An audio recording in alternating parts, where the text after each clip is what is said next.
নমস্কাৰ সকলকে স্বাগতম জনাইছো মুক্ত কণ্ঠ 24x7 অসমলৈ। শিক্ষানুষ্ঠান বিলুপ্ত কৰাৰ সিদ্ধান্ত প্ৰত্যাহাৰৰ দাবী ছাত্ৰ মুক্তি সংগ্ৰাম সমিতিৰ। মন্ত্ৰী হিমন্ত বিশ্ব শৰ্মাকো চোকা সমালোচনা ছাত্ৰ মুক্তিৰ। এইবেলি মেট্ৰিক পৰীক্ষাত কোনো ছাত্ৰ ছাত্ৰী উত্তীৰ্ণ নোহোৱা অসমৰ 17খনকৈ শিক্ষানুষ্ঠান বিলুপ্ত কৰাৰ সিদ্ধান্ত গ্ৰহণ কৰিছে অসম চৰকাৰে। অসম চৰকাৰৰ শিক্ষা বিভাগৰ মন্ত্ৰী ডক্টৰ হিমন্ত বিশ্ব শৰ্মাই এই কথা ঘোষণা কৰাৰ পাছতেই ৰাজ্যজুৰি ব্যাপক প্ৰতিক্ৰিয়াৰ সৃষ্টি হৈছে। ছাত্ৰ মুক্তি সংগ্ৰাম সমিতিয়ে অসম চৰকাৰৰ এই সিদ্ধান্তক জনবিৰোধী আৰু শিক্ষা বিৰোধী আখ্যাৰে তীব্ৰ সমালোচনা কৰাৰ লগতে অতি শীঘ্ৰেই এই সিদ্ধান্ত বাতিলৰ বাবে চৰকাৰৰ ওচৰত দাবী উত্থাপন কৰিছে। শিক্ষামন্ত্ৰী ডক্টৰ হিমন্ত বিশ্ব শৰ্মাকো চোকা সমালোচনাৰ লক্ষ্য কৰি লয় ছাত্ৰ মুক্তি সংগ্ৰাম সমিতিয়ে। ছাত্ৰ মুক্তি সংগ্ৰাম সমিতিৰ কেন্দ্ৰীয় কাৰ্যকৰী সভাপতি আশ্ৰাফুল ইছলামে প্ৰতিক্ৰিয়া প্ৰকাশ কৰি কয় যে বৰপেটাৰ পৰা সুকান্ত ৰঞ্জন দাসৰ ৰিপৰ্ট মুক্তকণ্ঠ 24x7 অসম। এইবেলি মেট্ৰিক পৰীক্ষাত কোনো ছাত্ৰ ছাত্ৰী উত্তীৰ্ণ নোহোৱা অসমৰ 17খনকৈ শিক্ষানুষ্ঠান বিলুপ্ত কৰাৰ সিদ্ধান্ত গ্ৰহণ কৰিছে অসম চৰকাৰে। অসম চৰকাৰৰ শিক্ষা বিভাগৰ মাননীয় মন্ত্ৰী ডক্টৰ হিমন্ত বিশ্ব শৰ্মাই এই কথা ঘোষণা কৰিছে। এই সিদ্ধান্ত জনস্বাৰ্থ বিৰোধী, এই সিদ্ধান্ত শিক্ষা বিৰোধী।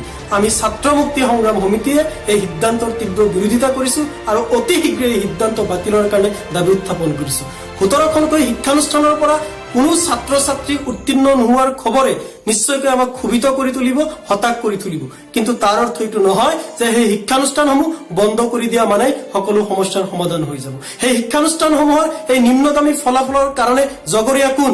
নিশ্চয়কৈ সেই স্কুলৰ আন্তঃগাঁথনিৰ কোনো সমস্যা থাকিব পাৰে, নিশ্চয়কৈ সেই বিদ্যালয়সমূহত প্ৰয়োজনীয় শিক্ষক নিযুক্তিৰ সমস্যা থাকিব পাৰে, নিশ্চয়কৈ সেই বিদ্যালয়সমূহত কৰ্মৰত শিক্ষাগুৰুসকলে দায়িত্ব পালনত কৰবাত নহয় কৰবাত গাফিলতি কৰিছে।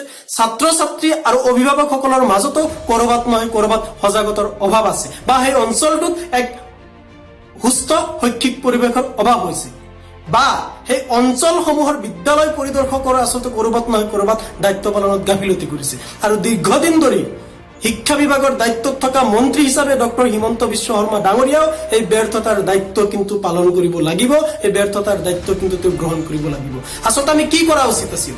সেই বিদ্যালয়সমূহত কৰ্মৰত শিক্ষাগুৰু, ছাত্ৰ সমাজ আৰু অভিভাৱক সমাজৰ লগ লাগি সন্মিলিত প্ৰচেষ্টাত সেই বিদ্যালয়সমূহৰ সমস্যাসমূহ দূৰ কৰি সেই বিদ্যালয়সমূহত সুস্থ শৈক্ষিক পৰিৱেশ কেনেকুৱা ধৰণে ঘূৰাই আনিব পাৰি আৰু কেনেকুৱা ধৰণে ভাল ফলাফল লাভ কৰিব পাৰি তাৰ কাৰণে আচলতে ব্যৱস্থা গ্ৰহণ কৰা উচিত আছিল। কিন্তু তাকে নকৰি মন্ত্ৰী শৰ্মা ডাঙৰীয়া নিজৰ ব্যৰ্থতা ঢাকিবলৈ আৰু আনৰ ওপৰত দুখ জাপি দি তেওঁ শিক্ষানুষ্ঠানসমূহ বিলুপ্ত কৰাৰ কাৰণে যি সিদ্ধান্ত গ্ৰহণ কৰিছে সেই সিদ্ধান্তৰ জৰিয়তে আচলতে কাক লাভান্বিত কৰিব বিচাৰিছে? আমি সকলোৱে জানো যে এই চৰকাৰখনে চৰকাৰী ৰাজহুৱা শিক্ষা ব্যৱস্থাটো ধ্বংস কৰাৰ কাৰণে এটাৰ পিছত আন এটা সিদ্ধান্ত তেওঁলোকে গ্ৰহণ কৰিছে।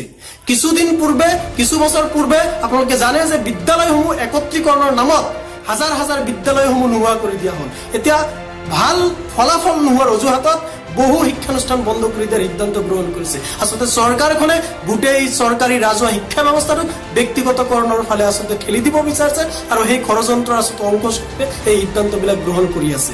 আৰু ব্যক্তিগতকৰণৰ ফালে ঠেলি দি শিক্ষা ব্যৱস্থাটোক শিক্ষাটোক পণ্য সামগ্ৰীলৈ ৰূপান্তৰ কৰি ব্যৱসায়িক বণিক গোষ্ঠীৰ হাতত আচলতে তুলি দিব বিচাৰিছে। আচলতে এইটো এটা বৃহত্তৰ ষড়যন্ত্ৰৰ অংশ। গতিকে আমি পুনৰ ছাত্ৰ মুক্তি সংগ্ৰাম সমিতিয়ে চৰকাৰখনক সকীয়াই দিব বিচাৰিছো আৰু দাবী উত্থাপন কৰিব বিচাৰিছো যে বিদ্যালয়সমূহ বিলুপ্ত কৰি নহয়, বিদ্যালয়সমূহত থকা সমস্যা সমাধান কৰি ছাত্ৰ, অভিভাৱক আৰু শিক্ষাগুৰুসকলৰ সন্মিলিত প্ৰচেষ্টাত সেই বিদ্যালয়সমূহত সুস্থ শৈক্ষিক পৰিৱেশ ঘূৰাই আনক আৰু কেনেকুৱা ধৰণে ভাল ফলাফল লাভ কৰিব পাৰি তাৰ কাৰণে প্ৰয়োজনীয় ব্যৱস্থা গ্ৰহণ কৰক, এই দাবী আমি উত্থাপন কৰিছো।